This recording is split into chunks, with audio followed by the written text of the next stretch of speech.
जय हिंद दोस्तों। आइए देख लेते हैं सी टेट के केंद्रीय शिक्षक पात्रता परीक्षा के अंतर्गत बाल विकास, पर्यावरण और हिंदी के 30 महत्वपूर्ण क्वेश्चन। दोस्तों ये 30 क्वेश्चन होगा जिसके माध्यम से हम लोग समझने का प्रयास करेंगे कि कैसे प्रश्न आते हैं। वह अगर प्रश्न आए हुए हैं तो प्रश्न के माध्यम से ऑप्शन को कैसे क्रॉस करके आप उस ऑप्शन को सही करेंगे। तो दोस्तों ट्रिक के माध्यम से हम लोग सारे के सारे ये 90 प्रश्न जो हैं देखेंगे। तो अगर आप बिना स्किप किए हुए ये 90 क्वेश्चन देख लेते हैं तो समझिए कि आपके लिए इसमें से बहुत सारे क्वेश्चन फंसने के चांस हैं। तो दोस्तों सबसे पहले हम लोग देखेंगे सीडीपी यानी बाल विकास एवं मनोविज्ञान। इसमें ये है कि सबसे उचित विकल्प चुनकर निम्नलिखित प्रश्नों को 1 से 30 तक के उत्तर दीजिए। ठीक है, अब आते हैं हम लोग प्रथम सवाल यानी प्रथम क्या है आपका। तो निम्नलिखित में से कौन सा बाल विकास का एक सिद्धांत नहीं है। दोस्तों यहाँ आप लोग देखेंगे नहीं है, यानी बाल विकास का इसमें से जो 4 ऑप्शन दिए गए हैं इन चारों ऑप्शन में से बाल विकास का सिद्धांत कौन नहीं है। तो यहाँ देखेंगे पहला ऑप्शन, सभी विकास परिपक्व तथा अनुभव की अंतःक्रिया का परिणाम होते हैं। ठीक है, ये आपका सही है। ठीक है, सभी विकास परिपक्व यानी जो भी आप बच्चों का वृद्धि विकास आप लोगों ने सब्जेक्ट पढ़ा हुआ है, तो जो बच्चों का वृद्धि होता है, जो विकास होता है, एक परिपक्व यानी कच्चा से एक परिपक्व अवस्था में होता है। ठीक है, दूसरा है ऑप्शन आपका, सभी विकास तथा अधिगम एक समान गति से आगे बढ़ते हैं। क्या ये सही है? आप लोग देखिए, आप लोग खुद देखिए, जो सभी विकास है और अधिगम है क्या एक समान से गति से आगे बढ़ते हैं? नहीं, कोई तेजी से बढ़ता है, कोई धीरे धीरे। जैसे व्यक्ति का आंख आंख आंख की वृद्धि, दांत की वृद्धि, हाथ की वृद्धि इत्यादि जो विकास होता है अधिगम यानी जो हम लोग सीखते हैं, तो जो हम लोग सीखते हैं वो एक समान नहीं होता है, कभी तेज सीखते हैं, कभी धीमा गति से सीखते हैं। तो ये ऑप्शन आपका गलत हो जाता है। लेकिन इसके अलावा जो ऑप्शन 2 सही है इसको भी हम लोग देख लेंगे। तो सभी विकास एक क्रम का पालन करते हैं, सही बात है। आप लोगों ने पढ़ा भी है कि जो विकास है सर से पैर के तरफ होता है। ठीक है, धड़ से पैर के तरफ विकास होता है और विकास एक निश्चित क्रम में होता है। विकास के सभी क्षेत्र महत्वपूर्ण है, सही बात है ये भी कि विकास के जो भी क्षेत्र हैं सारे के सारे महत्वपूर्ण है। तो इसमें से आपका करेक्ट ऑप्शन जो ये है, ये जो ऑप्शन है आपका सही हो जाता है, यानी ये बाल विकास का एक सिद्धांत नहीं है। ठीक है, नेक्स्ट पॉइंट हम लोग देख ले। दोस्तों 90 प्रश्न है तो इसको थोड़ा सा हम लोग जल्दी देखेंगे। निम्नलिखित में से कौन सा आकलन करने का सर्वाधिक उपयुक्त तरीका है। ऑप्शन पढ़ेंगे। पहला सर्वाधिक उपयुक्त यानी बच्चे का हमें मूल्यांकन करना है। ठीक है, आप प्रश्न पढ़ने के लिए समझने के लिए अगर सीख जाइएगा तो समझिए कि आप उत्तर देना भी सी टेट में सीख जाइएगा। तो हमें वैसा तरीका देखना है कि आकलन करने का, बच्चे का हमें आकलन करना है, बच्चे का मूल्यांकन करना है कि हाँ बच्चा कैसा है, पढ़ने में कैसा है, उसका सामाजिक व्यवहार कैसा है। तो उसी का हम किसके माध्यम से सबसे उपयुक्त तरीका कौन है। तरीका तो सब सही है। ठीक है, इसमें जो दिया होगा देख रहे, इसमें दिया है, आप देखेंगे कि सर्वाधिक उपयुक्त यानी सबसे अधिक अच्छा तरीका कौन है। दोस्तों तरीका तो सब सही है लेकिन सबसे अच्छा तरीका कौन है, तो यहाँ देखेंगे कि आकलन एक शैक्षणिक सत्र में 2 बार करना चाहिए, शुरू में और अंत में। क्यों? परीक्षा हमें शुरू में और क्यों लास्ट में करना चाहिए, तो ये भी सही है। लेकिन सबसे उचित और सबसे बेस्ट हमें ढूंढना है। ठीक है, सेकंड ऑप्शन को पढ़ लेते हैं। आकलन शिक्षण के द्वारा नहीं बल्कि किसी वाई एजेंसी के द्वारा कराना चाहिए। उसके बाद तीसरा ऑप्शन है आकलन सत्र की समाप्ति पर करना चाहिए। और चौथा है कि आकलन शिक्षण अधिगम में अंतर्निहित प्रक्रिया है। दोस्तों जब हम लोग बच्चों को पढ़ाते हैं तो बच्चों से एकदम बिल्कुल क्लास में ही जाते हैं, वहीं से हम लोगों का वाद विवाद यानी बच्चों से प्रश्न पूछना, बच्चों को समझना, बच्चों से प्रश्न पूछना, बच्चों को पढ़ाना, ये सब प्रक्रिया चलती है। तो जो अगर देखा जाए तो मूल्यांकन आकलन बच्चों का हमें आकलन जो करना है, ये ऑप्शन आकलन शिक्षण अधिगम में अंतर्निहित प्रक्रिया है। जो हम लोग पढ़ाते हैं उसमें उसी में वो समाहित है। देख लेते हैं नेक्स्ट पॉइंट। निम्नलिखित में से कौन सा सृजनात्मकता से संबंधित है। दोस्तों सृजनात्मकता से संबंधित यानी देखा जाए तो इसमें क्या है, संवेगात्मक चिंतन, अहवादी चिंतन, अपसारी चिंतन और अभिसारी चिंतन। ये अपसारी चिंतन आपका आंसर हो जाएगा। अब नेक्स्ट देख लेते हैं दोस्तों, चौथा नंबर का जो प्रश्न है, बच्चों के विषय में निम्नलिखित कथनों में से किस कथन से वाइगोस्की सहमत है? यानी जो लेव वाइगोस्की है वो किस कथन से सहमत है? तो यहाँ पर देखेंगे, बच्चों के चिंतन को तब समझा जा सकता है जब प्रयोगशाला में पशुओं पर प्रयोग किया जाए। ठीक है, ये तो गलत है, ये वाइगोस्की इससे सहमत नहीं है। बच्चे जन्म से शैतान होते हैं और उन्हें दंड देकर नियंत्रित किया जाना चाहिए, यानी दंड देकर, ये भी इससे सहमत नहीं है। उसके बाद तीसरा नंबर है, बच्चे समवयस्कों और वयस्कों के साथ सामाजिक अंतःक्रियाओं के माध्यम से सीखते हैं। ये सही है आपका। बच्चे तब सीखते हैं जब उनके लिए आकर्षक पुरस्कार निर्धारित, यानी बच्चों को जब हम आकर्षक पुरस्कार देंगे तभी वो सीखेगा, ये बात नहीं है। बच्चे समवयस्कों यानी समवयस्कों और वयस्कों के साथ सामाजिक अंतःक्रियाओं के माध्यम से सीखते हैं। नेक्स्ट पॉइंट है, 5वां नंबर का क्वेश्चन है दोस्तों। 5वां, बच्चे यानी बच्चे क्या हैं? बच्चे खाली बर्तन के समान होते हैं जिसमें बड़ों के द्वारा दिया गया ज्ञान भरा जाता है? नहीं, बच्चे अगर देखा जाए जनरली तो बच्चे, यहाँ पर बच्चे खाली बर्तन नहीं होते हैं। बच्चे तो घर से माता पिता के द्वारा, समाज के द्वारा, जो बच्चे होते हैं शुरू में अगर देखा जाए तो 1 से 5 वर्ष तक का बच्चा होता है तो स्कूल आता है। तो 1 वर्ष से लेकर के 0 से 5 वर्ष के बीच में वो घर पर अपने सगे संबंधी, भाई बहन, माता के द्वारा बहुत सारे ज्ञान अर्जित कर लेता है। ठीक है, दूसरा पॉइंट होता है कि निष्क्रिय जीव होते हैं जो प्रदत्त सूचनाएं ज्यों की त्यों प्रतिलिपि के रूप में प्रस्तुत करते हैं, ये भी गलत है। तीसरा, बच्चे जिज्ञासु प्राणी होते हैं जो अपने चारों ओर के जगत को खोजने के लिए अपने ही तर्कों और क्षमताओं का उपयोग करते हैं, ये सही है। चौथा नंबर का है, चिंतन में वयस्कों की भांति भांति ही होते हैं, यानी जो बच्चे होते हैं वो वयस्कों की भांति होते हैं चिंतन करने में, नहीं, ज्यों का त्यों वो बड़ों, ज्यों ज्यों वे बड़े होते हैं उनके चिंतन में गुणात्मक वृद्धि होती जाती है। ठीक है, नेक्स्ट छठा पॉइंट हम लोग देख लेते हैं। छठा प्रश्न, बच्चों की त्रुटियों के विषय में निम्नलिखित में से कौन सा कथन सत्य है? पहला है, बच्चे तब त्रुटियां करते हैं जब शिक्षक सौम्य हो और उनके गलत त्रुटियों पर दंड न देता हो। ठीक है, नेक्स्ट पॉइंट हो जाता है दोस्तों, दूसरा पॉइंट है कि बच्चे की त्रुटियां शिक्षक के लिए महत्वहीन है और उसे चाहिए कि उन्हें काट दें और उन पर अधिक ध्यान न दें। तीसरा नंबर का है, असावधानी के कारण बच्चे त्रुटियां करते हैं। चौथा पॉइंट है, बच्चों की त्रुटियां उनके सीखने की प्रक्रिया का अंग है। देखिए, ये प्रश्न, ये वीडियो आप क्यों देखें दोस्तों, ये इस तरीके से प्रश्न और ऑप्शन जो देख रहे हैं, अब यहाँ देखिए आप, बच्चों की त्रुटियों उनके सीखने की प्रक्रिया का एक अंग है, ये बिल्कुल सत्य है। और आप प्रश्न और वीडियो देख रहे हैं तो इससे ये होगा कि आपको ये अगर इस तरीके से प्रश्न आते हैं, इस तरीके से ऑप्शन आते हैं, तो आप उसमें सही और गलत करने का तरीका ढूंढ लेंगे। ठीक है, ये प्रैक्टिस है दोस्तों, आप जितना प्रैक्टिस करेंगे उतना ही सी-टेट के लिए आपके लिए आसान होगा।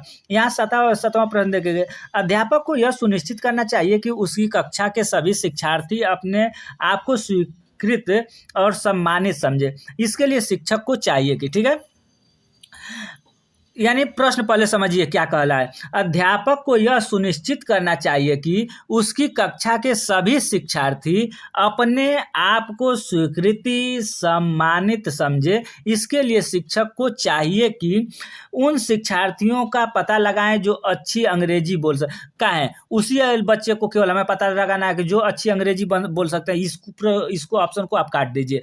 अपने शिक्षार्थियों की सामाजिक सांस्कृतिक पृष्ठभूमि की जानकारी प्राप्त करें और कक्षा में विविध मतों को प्रोत्साहित करें।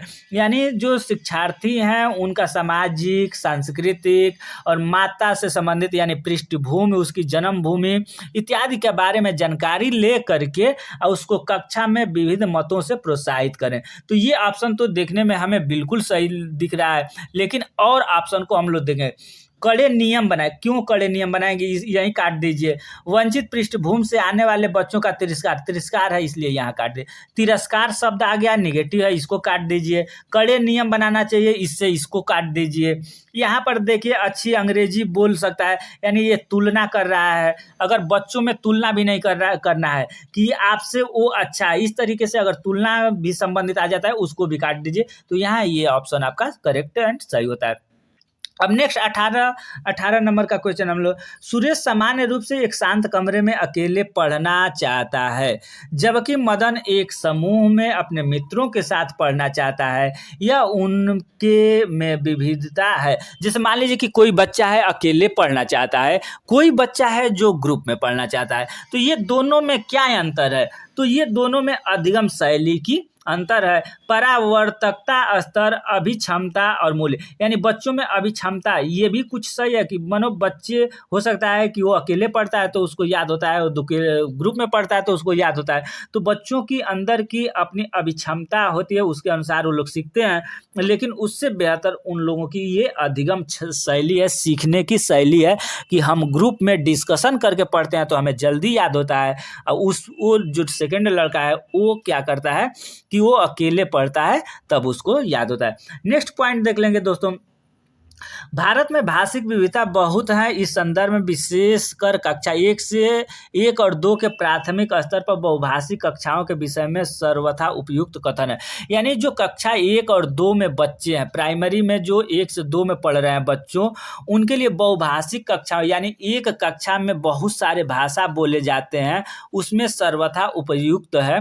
तो दोस्तों ये पहला ही ऑप्शन सही है, लेकिन पहले अगर देखिए, शिक्षक को सभी भाषाओं का सम्मान करना चाहिए और सभी भाषाओं में अभिव्यक्ति के लिए बच्चों को प्रोत्साहित करना चाहिए। दोस्तों अगर शिक्षक हैं तो उनको सभी बच्चों के मातृभाषा का सम्मान करना चाहिए। देखिए इसमें क्या क्या कैसे, उपेक्षा शब्द आ गया, यानी बच्चों की उपेक्षा नहीं करना है, ऐसे ही काट दीजिए। दंडित शब्द आ गया, इसको ऐसे काट दीजिए। और विद्यालय में उन्हीं बच्चों को प्रवेश, क्यों उन्हीं बच्चों, ये उन्हीं भी आ गया तो भी ये निगेटिव सेंटेंस हो जाता है। उन्हीं बच्चों को प्रवेश दिया जाए जिनकी मातृभाषा यही है। क्यों मातृभाषा यही होगी, तो ये भी आप गलती हो जाएगा, इसको आप काट दीजिए। तो वो करेक्ट ऑप्शन आपका फर्स्ट हो जाता है।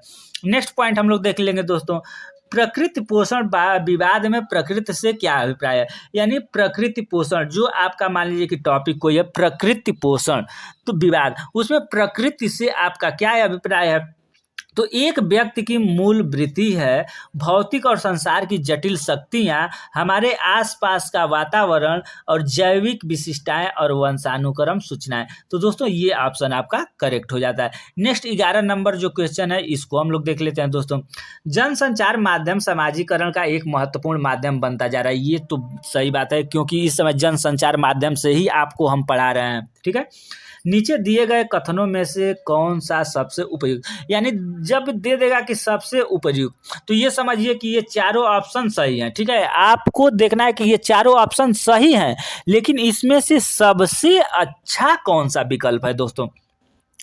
तो एक बात और आपको हम बताए थे कि जो लंबा क्वेश्चन है उस पर अगर हमें नहीं समझ में आ रहा है तो जो सबसे लंबा ऑप्शन दिखाई दे, देखिए इसमें ये 2 लाइन तक आ गया है, 2 लाइन तक आया है और यही सही भी है। ये कितना है, ये छोटा छोटा है, सब छोटा छोटा, एक लाइन का भी नहीं है ऑप्शन, और ये आपका 2 लाइन से भी बड़ा है। तो इस तरीके का ऑप्शन अगर बड़ा ऑप्शन आ जाता है तो बड़े वाले ऑप्शन को आप सही कर सकते हैं। यहाँ देख लेते हैं कि जनसंचार माध्यमों की पहुंच बढ़ रही है। जनसंचार माध्यम अभिवृत्तियों, मूल्यों और विश्वासों को प्रभावित करता है।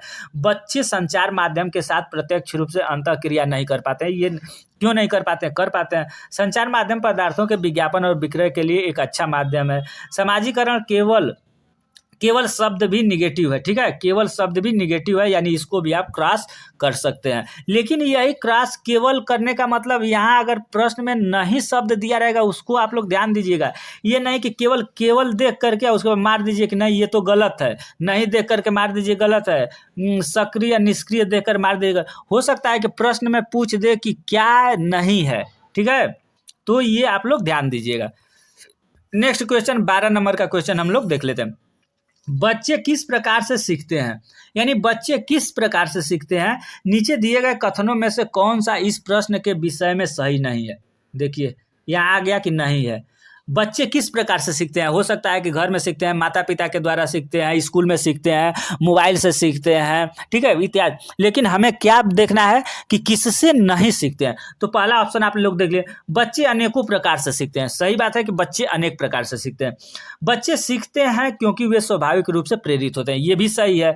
अब देख लेते हैं केवल शब्द, बच्चे केवल कक्षा में सीखते हैं, ये आपका गलत है और केवल भी आ गया है, ठीक है। बच्चे केवल कक्षा में सीखते हैं, नहीं, बाहर सीख। नेक्स्ट है चौथा ऑप्शन, बच्चे तब सीखते हैं जब वे संज्ञानात्मक रूप से तैयार होते हैं। तो ये ऑप्शन आपका करेक्ट हो जाता है। अब 13 नंबर क्वेश्चन दोस्तों हम लोग देख लेते हैं।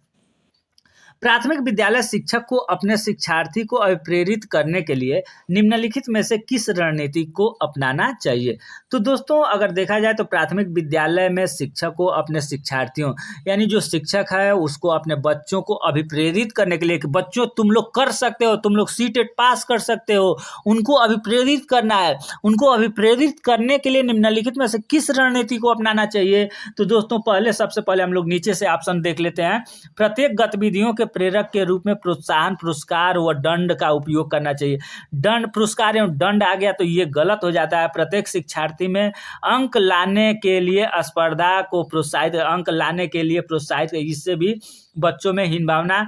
और ये देखेंगे आप पूरी कक्षा के लिए मानक लक्ष्य निर्धारित करना और उसकी उपलब्धि के आकलन के लिए कठोर मापदंड बनाना, यानी ये भी गलत हो जाता है। बच्चों को उनकी रुचियों के अनुसार अपने लक्ष्य निर्धारित करने और उन्हें पाने के उदय में सहायता करना चाहिए। यानी बच्चों, देखिए ये कितना अच्छा, आप केवल प्रश्न समझना जान जाइएगा, समझिए प्रश्न को आप समझ जाइएगा, ऑप्शन को समझने लगिएगा तो सीटेट आपके दाहिने हाथ का खेल होगा दोस्तों।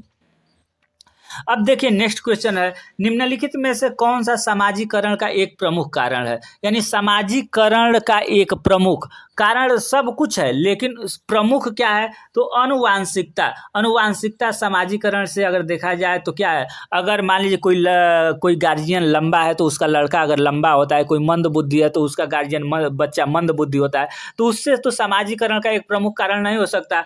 परिवार दोस्तों, अगर देखा जाए तो सामाजिकरण, बच्चों का शिक्षा, बच्चों की यानी पूरी प्रक्रिया अगर देखा जाए तो परिवार से ही शुरू होती है। प्राइमरी पाठशाला परिवार है, प्राइमरी गुरु, अगर उसका प्रारंभिक गुरु देखा जाए तो उसके माता पिता हैं, उसकी प्रारंभिक भाषा देखा जाए तो उसकी मातृभाषा है। तो ये परिवार सबसे उचित ऑप्शन होता है। राजनीतिक दल और कंप्यूटर, ये सारे के सारे उस तरीके से आप देखेंगे तो खुद क्लियर कर देंगे। नेक्स्ट ऑप्शन देख लेते हैं दोस्तों, बच्चों को समूह कार्य देना एक प्रभावी शिक्षण रणनीति है। यानी बच्चे 4-5 बच्चों को अगर एक साथ हम समूह शिक्षण देते हैं तो ये एक प्रभावी रणनीति है। क्योंकि सीखने की प्रक्रिया में बच्चे एक दूसरे से सीखते हैं और परस्पर सहायता भी करते हैं, ठीक है। यानी ऑप्शन ये करेक्ट है। लेकिन हम लोग क्यों इन सब प्रश्नों को देखेंगे, क्यों ऑप्शन को देखेंगे? तो दोस्तों अगर ऑप्शन, केवल आप ऑप्शन ही देखिए, हम ये नहीं कहते हैं कि आप हमारा ही चैनल सब्सक्राइब करिए, हमारा ही चैनल आप देखिए। लेकिन अगर आपको ये वीडियो अच्छा लगता है, आप इस तरीके से अगर पढ़ेंगे, ऑप्शन काटना सीख जाएंगे दोस्तों, ऑप्शन को समझना सीख जाएंगे तो समझिए कि आप सीटेट एकदम बिल्कुल क्लियर कर जाएंगे। जैसे मान लीजिए कि बच्चे अपना कार्य जल्दी करने में समर्थ होते हैं।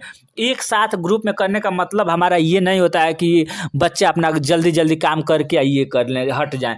उसके बाद इससे शिक्षक का कार्य कम हो जाता है। हम लोग अपने फायदा के लिए, यानी शिक्षक के फायदा के लिए बच्चों से कोई ये नहीं करेंगे, कोई समझौता नहीं करना है, ठीक है। यानी बच्चों के हित के लिए हमें काम करना है, बच्चों को ध्यान देना है, ये नहीं कि शिक्षक के फायदा के लिए बच्चे काम करेंगे। छोटे समूह में कुछ बच्चों को दूसरे बच्चों पर हावी होने का, अब ये देखिए हम लोग समूह कार्य इसलिए देते हैं कि जो छोटा बच्चा है उस पर बड़ा लड़का हावी हो जाए। ये ऑप्शन इसी तरीके से गलत हो जाता है। ये आप इसी तरीके से आपको सीखना है। नेक्स्ट जो है, एक औसत बुद्धि वाला बच्चा यदि भाषा को पढ़ने और समझने में कठिनाई प्रदर्शित करता है तो वह संकेत देता है कि बच्चा का लक्षण प्रदर्शित, यानी कहने का मतलब देखिए यहाँ पर ये 4 ऑप्शन दिए गए हैं, ठीक है। इसमें है पढ़ने से संबंधित, ठीक है। पढ़ने से संबंधित कोई बच्चा अगर पढ़ नहीं पा रहा है, पढ़ते समय उसको कठिनाइयाँ हो रही है, तो उसको यहाँ पर पठन अक्षमता यानी डिसलेक्सिया, हो सकता है कि डिसलेक्सिया भी पूछ सकता है कि डिसलेक्सिया है, डिसकैलकुलिया। आप लोग थोड़ा सा ध्यान दीजिए, इसलिए कि यहाँ से एक क्वेश्चन बनता है, लगभग हर साल बनता है। गणितीय अक्षमता, अगर किसी बच्चे को गणितीय यानी गणना करने में या जोड़ घटा करने में यानी गणित से संबंधित कहीं भी कैलकुलेशन करना हुआ, तो उसे डिसकैलकुलिया बोलते हैं या गणितीय अक्षमता बोलते हैं।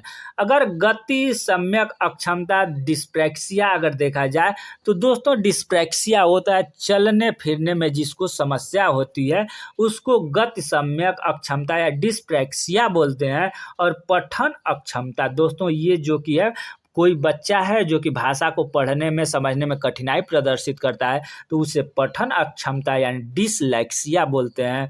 और लेखन अक्षमता आपका डिसग्राफिया। दोस्तों यहाँ थोड़ा सा आप लोग कैलकुलिया, जहाँ कैलकुलिया यानी कैलकुलेटर दिया है वहाँ गणितीय दोष, गणितीय में अपना देखिएगा।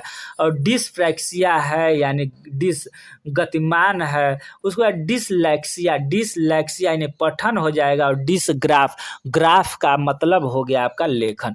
अब देखेंगे 17 नंबर का जो क्वेश्चन है दोस्तों, शैशव काल की अवधि। अगर देखा जाए तो शैशव अवस्था के बारे में बहुत सारे वैज्ञानिक इधर उधर मनोवैज्ञानिक अपना मत दिए हैं, लेकिन इसमें अगर देखा जाए तो जो महत्वपूर्ण है ये इसमें जन्म शैशव काल की अवधि आपका जन्म से लेकर के 2 वर्ष तक है। जन्म से लेकर के 3 वर्ष तक ये नहीं है, 2 वर्ष से 3 वर्ष तक, जन्म से 1 वर्ष तक ये है, जन्म से लेकर के 2 वर्ष तक ये शैशव काल की अवधि है। दोस्तों अब नेक्स्ट क्वेश्चन हम लोग देख लेते हैं 18 नंबर। पियाजे के अनुसार 2 से 7 वर्ष के बीच का एक बच्चा संज्ञानात्मक विकास की अवस्था में है, यानी जो जीन पियाजे हैं दोस्तों, जीन पियाजे से संबंधित और वाइगोस्की, जीन पियाजे, ठीक है, और चॉम्स्की, ये 3 मनोवैज्ञानिक हैं। इनसे आपको क्वेश्चन जरूर 1-2 क्वेश्चन मिलते हैं। तो जीन पियाजे के अनुसार ये 2 वर्ष से लेकर के 7 वर्ष के बीच में अगर कोई बच्चा है तो ये किससे संबंधित है? ये पूर्व संक्रियात्मक अवस्था से है। दोस्तों अगर आप कमेंट सेशन में बताएंगे कि मूर्त संक्रियात्मक अवस्था का जो जीन पियाजे हैं उनके मूर्त संक्रियात्मक अवस्था का उम्र कितना है, क्या है, ठीक है। आप लोग इसको ध्यान दीजिएगा क्योंकि इसमें से क्वेश्चन आएगा ही आएगा। तो आप कमेंट सेशन में मोबाइल से, चाहे आपको याद हो तो और अच्छी बात है, नहीं तो आप मूर्त संक्रियात्मक के बारे में ज़रूर बताइएगा। जो जिन पियाजे हैं उनका मूर्त संवेदी गामक अवस्था क्या है, मूर्त संक्रियात्मक, पूर्व संक्रियात्मक और औपचारिक संक्रियात्मक अवस्था, इन्होंने सारे अवस्था को बांट रखा है। तो आप लोग केवल मूर्त संक्रियात्मक अवस्था के बारे में बताएंगे कमेंट सेशन में कि वो क्या माने हैं। अब विकास से की ओर होता है दोस्तों, विकास जो वृद्धि विकास होता है, क्या विशिष्ट से सामान्य की ओर, यानी पहले विशिष्ट का होता है उसके बाद सामान्य का होता है, कि पहले साधारण का होता है उसके बाद आसान का, यानी साधारण और आसान, पहले साधारण हो गया उसके बाद आसान का होता है, या देखिए सामान्य से विशिष्ट की ओर होता है या जटिल से कठिन की ओर। तो दोस्तों जो विकास है वो सामान्य से विशिष्ट की ओर होता है। 20 नंबर का क्वेश्चन है दोस्तों, इसको हम लोग देख लेते हैं। जब वयस्क सहयोग से सामंजस्य कर लेते हैं, जब वयस्क सहयोग से सामंजस्य कर लेते हैं तो वे बच्चे के वर्तमान स्तर के प्रदर्शन को संभावित क्षमता के स्तर के प्रदर्शन की तरफ प्रगति क्रम को सुगम बनाते हैं। इसे कहा जाता है दोस्तों, उसे कहा जाता है सहयोग देना, ठीक है। जब वयस्क सहयोग से सामंजस्य, ठीक है, सहभागी अधिगम, सहयोगात्मक अधिगम, समीपथ्य विकास और सहयोग देना, ठीक है। नेक्स्ट देख लेते हैं 21 नंबर का क्वेश्चन। नवीन जानकारी को शामिल करने के लिए वर्तमान स्कीम यानी अवधारणा में बदलाव की प्रक्रिया कहलाती है। तो ये समायोजन कहलाती है, अकेंद्रित, अनुकूलन और आत्मसात्करण नहीं कहलाती है, ये समायोजन कहलाती है। नेक्स्ट जो क्वेश्चन है दोस्तों 22 नंबर, मध्य बाल्यावस्था में भाषा, यानी मध्य बाल्यावस्था में जो भाषा होती है इसके बजाय ये अधिक है, यानी किसके बजाय क्या अधिक है? तो जीववादी के बजाय समाजीकृत अधिक है, परिपक्व के बजाय अपरिपक्व है और अकेंद्रित के बजाय समाजीकृत है, और ये समाजीकृत के बजाय अकेंद्रित है। तो ये ऑप्शन आपका सही है। ठीक है। तीसरा 23 नंबर का जो क्वेश्चन है दोस्तों, बाल केंद्रित शिक्षा में शामिल है। दोस्तों जो बाल केंद्रित है उस शिक्षा में क्या शामिल है, तो बाल केंद्रित शिक्षा में प्रतिबंधित परिवेश में अधिगम, यहाँ प्रतिबंधित लगे। इस तरीके का जो भी ऑप्शन आप देखिए, प्रतिबंधित, दंड, केवल, इस तरीके का जो भी ये होता है सब लगभग गलत ही होता है। ठीक है। वे गतिविधियां जिनमें खेल शामिल नहीं होते, ये भी वो कोई पढ़ाई ही नहीं है जिसमें कि खेल शामिल नहीं हो। बच्चों के लिए हस्तपरक गतिविधियों का, जैसे हस्तपरक ये पॉजिटिव सेंटेंस है। हस्तपरक जहाँ भी आप देखिएगा उसको आप सही कर सकते हैं, क्योंकि बच्चे हस्तपरक गतिविधियों के द्वारा अच्छी तरीके से सीखते हैं, और हस्तपरक शिक्षा जो होता है ये बाल केंद्रित शिक्षा में शामिल है। बच्चों का एक कोने में बैठना, ये भी बच्चे का, अब आप खुद सोचिए कि बच्चे का एक कोने में बैठना ये कोई बाल केंद्रित शिक्षा में शामिल कर सकता है कि बच्चा एक कोना में बैठा रहे, आप पढ़ाते रहें? ये बिल्कुल गलत हो जाएगा। नेक्स्ट क्वेश्चन 24 नंबर का दोस्तों हम लोग देख लेते हैं। कक्षा अध्यापक ने राघव को अपनी कक्षा में अपने कीबोर्ड पर स्वयं द्वारा तैयार किया गया मधुर संगीत बनाते हुए देखा। कक्षा अध्यापक ने विचार किया कि राघव में बुद्धि उच्च स्तरीय, यानी किसकी बुद्धि उच्च है, तो ये संगीतमय बुद्धि उच्च स्तरीय, क्योंकि यहाँ आप लोग देख रहे हैं कि मधुर संगीत यानी संगीत बजाते हुए हारमोनियम या कीबोर्ड पर अपना बजा रहा है, तो यहाँ पर संगीतमय दिया हुआ, तो संगीतमय है, भाषाई, स्थानिक और शारीरिक गतिबोधन नहीं। नेक्स्ट पॉइंट 25 नंबर वाला क्वेश्चन हम लोग देख लेते हैं दोस्तों। जब एक शिक्षक यह समझता है कि स्वाभाविक रूप से लड़के गणित में लड़कियों से अच्छा है, यह दर्शाता है। देखिए जहाँ भी इस तरीके से आ जाए कि लड़के लड़कियों की अपेक्षा सुंदर हैं, लड़का लड़कियों की अपेक्षा गणित ज़्यादा जानते हैं, लड़कियों को घर का काम करना चाहिए, लड़कों को बाहर का काम करना चाहिए, जहाँ भी लड़का लड़की से संबंधित क्वेश्चन आ जाए वहाँ लिंग से संबंधित, जेंडर पक्षपाती, यानी इसमें शिक्षाप्रद नहीं है, सही दृष्टिकोण वाला, नीतिपरक नहीं, जेंडर पक्षपाती यानी लिंग से संबंधित वो जो कोई ऑप्शन दिया होगा उसको आप सही तरीक़े से ट्रिक लगा सकते हैं।